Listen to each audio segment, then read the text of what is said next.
Now, good afternoon, everybody. Chief Meteorologist Brad Panovich here. Here's the latest advisory, and this will be the last advisory on Chantal.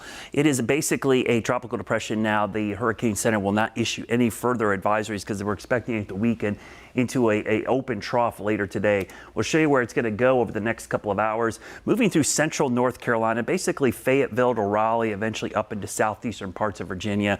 The main impact now is not going to be wind. It's not going to be surge. It's going to be a very narrow band of very heavy rain. Let's take a look at a couple of cameras to show you the conditions out there.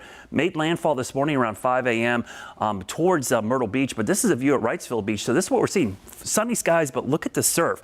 I can actually see it looks like a couple rip currents in here. So that's going to be a big issue into the afternoon hours. So folks at the coast, you're enjoying sunny weather now.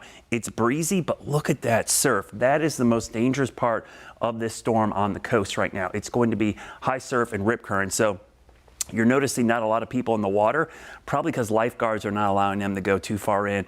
Usually in those kind of situations, when you have the red flags up, they usually only knee deep is about what they'll let you do. And just looking at that surf looks pretty potent out there. Let's go back to our weather graphics, show you the Myrtle Beach camera. Folks getting on the beach now, same kind of story, not as bad with the rip currents, but look at the double red flags. See that right there?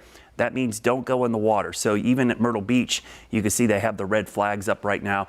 So you're not seeing people in the water. They're going to enjoy the beach here, though, probably for the next couple of hours. Let's take a look at some other cameras across the area, because if you're in the western part of the state, you're seeing some sunshine. This is our Dallas camera looking kind of south. We've got a few clouds, but also a lot of blue sky from our Mr. Sparky camera network. Now over in Louisville, which is in Anson County, this is where it's raining. So in Anson County, this is the eastern part of Anson County, between Wadesboro and Rockingham, we've got low clouds, and look at that. We call this tree mist sometimes, but that's just moisture coming in on that easterly flow around the remnants of what is now Chantal. There's our three flood watch counties, includes Stanley, Anson, and Richmond County. But I'll be honest with you, Anson and Stanley, you're probably out of the woods for this. It's primarily concerned with Richmond County and into central North Carolina, because that's where we have the heaviest rain band right now. You see the rain falling in parts of Anson and Stanley County, but it's this heavy batch of rain which is going to clip eastern Richmond County around Rockingham.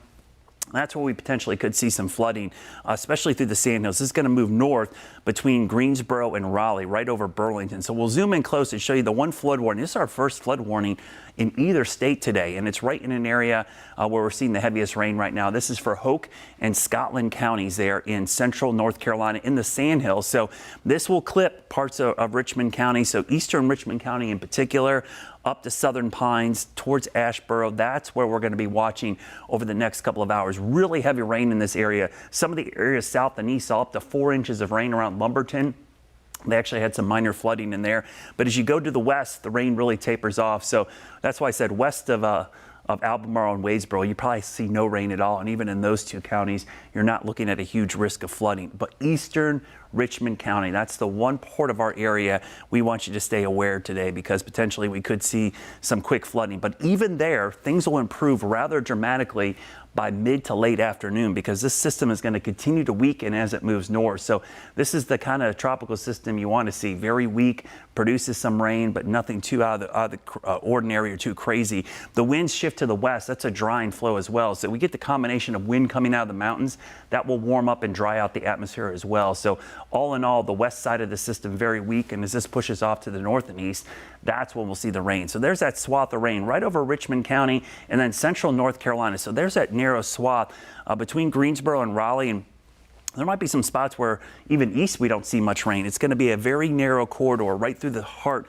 of central North Carolina. As you go to the west, any of these scattered showers would just be pop-up showers in the afternoon heating in the mountains. Most of our area will stay dry and breezy. So you don't have to change your plans across the Charlotte area, but if you are east, you got to be on guard for some flash flooding through about mid-afternoon. The winds, it is breezy, but it's not high winds. We're not seeing any damage reports right now. It is going to stay breezy, though, with that north wind bringing us very mild conditions. Once this system moves out, high pressure builds in, the heat will start to crank up for the middle of the week, and that's when we'll start to see some real big heat. I think we'll be seeing some heat indices back above 100 degrees. So hour by hour today, Temperatures in the 70s this morning is actually pretty cool. We're going to break our 90-degree streak today, but look at the rain chances.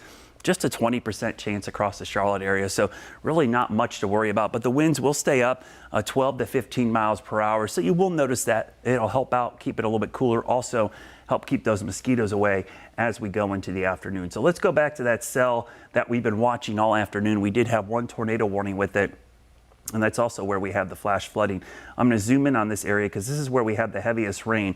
So just east of Richmond County, don't be surprised if parts of Richmond County get put under a flood warning at some point because the heavy rain is really beginning to pile up there. We'll look at some of the totals around here. Boy, just to the east there, we've got 4.5 inches of rain. Right now in Rockingham, just about 7/10 of an inch. Hoffman, you're looking at about an inch of rain. Ellerby, getting close to an inch. So some of these areas are seeing some pockets of heavy rain. One of the things about this area, and folks that live in there, you know, it's called the sand hills for a reason. Very sandy soil tends to allow that moisture to go down into the soil pretty quickly. We tend to not see widespread flooding until you get to urban areas or the rainfall rate gets around 2 to 3 inches per hour. So we can take some of this rain, but if it starts falling in urban areas like Rockingham or in settings where we have more impervious surfaces, concrete, buildings, parking lots, that's when we tend to see some runoff issues. And we have seen some standing water out here where we've seen about 4 to 5 inches of rain so far. Let's quickly look at some of the storm reports just to see how many we have. Not a lot in this area, but I'm going to widen it out a little bit. And we'll go down to the coast, and you can see not many storm reports right now. So no reports of damage or flooding currently. And it's kind of odd to see a tropical system with not many reports. And that's why overall pretty weak system. I know we sometimes want you to take all these storms seriously, but we sometimes jokingly call systems like this rain with a name. It's just rain that has a name associated with it. The impacts are far more important to monitor than the label. And in this case, sometimes without a label, the impacts are super high, like we saw in Texas. In this case, we have a name, but the impacts are very low. So it's all about those impacts. And in this case, the impacts are going to remain very, very low with this system. We will watch the potential for flash flooding. That's the one thing we'll watch. And as this tracks north, that will be the biggest impacts we see across central North Carolina into the afternoon. Of course, we'll keep monitoring the situation. If we get additional warnings, we'll pass them along to you. We'll have another update coming up in about 1 hour. Stay tuned to WCNC Plus for the latest on Chantal as it moves through central North Carolina.